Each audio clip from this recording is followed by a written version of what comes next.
La lutte contre les changements climatiques implique aujourd'hui le Bénin à transiter vers les énergies renouvelables. Cette cause a réuni plusieurs activistes engagés sur l'environnement autour d'une conférence en prélude à la Journée internationale de l'urgence climatique qui se célèbre tous les 22 juillet. Basée sur le thème énergie renouvelable et urgence climatique, cette conférence va permettre aux jeunes à plus tourner leur engagement en faveur du climat. Il s'agit de la conférence des jeunes sur les énergies renouvelables et l'urgence climatique, Climate Emergency Day, édition 2024, organisée par Climate Club. Pour nous, l'objectif de cette conférence, c'est de sensibiliser, de conscientiser, d'initier davantage les jeunes sur la problématique des changements climatiques, sur l'opportunité que représente la promotion des énergies renouvelables dans notre pays aujourd'hui,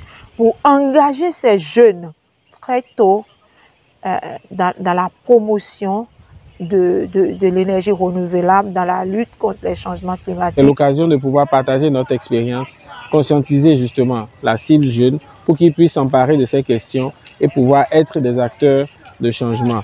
Sans eux, nous ne pouvons pas aboutir à un changement de comportement dans notre environnement et pour que nous puissions nous rendre plus résilients et nous adapter au changement climatique en utilisant au maximum tout ce qui est bénéfice que nous offrent les énergies renouvelables.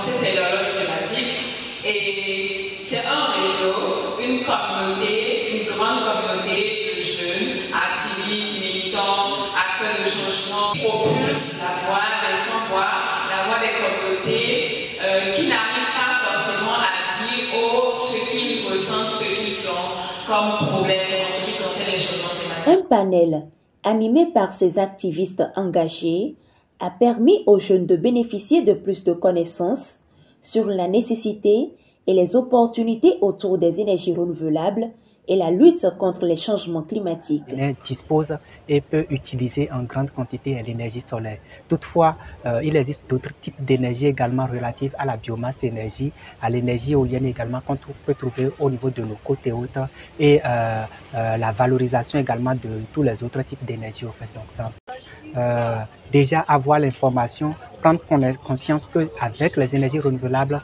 on peut déjà répondre à l'urgence climatique au fait. Maintenant, mis à part cela, la deuxième possibilité, c'est l'innovation au sein de la jeunesse.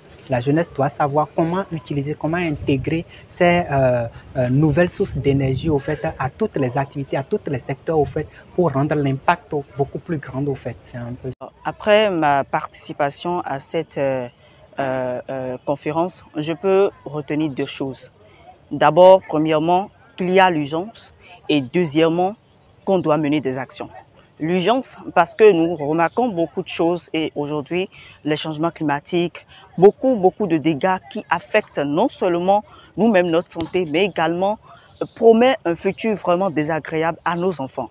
Et donc, il est temps que nous menons donc des actions concrètes qui vont pouvoir non seulement en bénéficier à nous qui sommes ici vivants, mais également aux enfants, aux futurs enfants qui naîtront et qui verront le jour. Donc moi, j'ai retenu beaucoup de choses dans cette conférence qui m'a vraiment motivé à pouvoir encore multiplier mes actions pour l'action climatique. Après ce renforcement de capacités et de partage d'expériences, participants, panélistes et organisateurs du Climate Emergency Day édition 2024 ont procédé à une marche de sensibilisation en signe de leur détermination à la lutte contre les changements climatiques. What do we want? Green planet! What do we want? Green planet! Acting time! Acting time! Acting time! Acting time!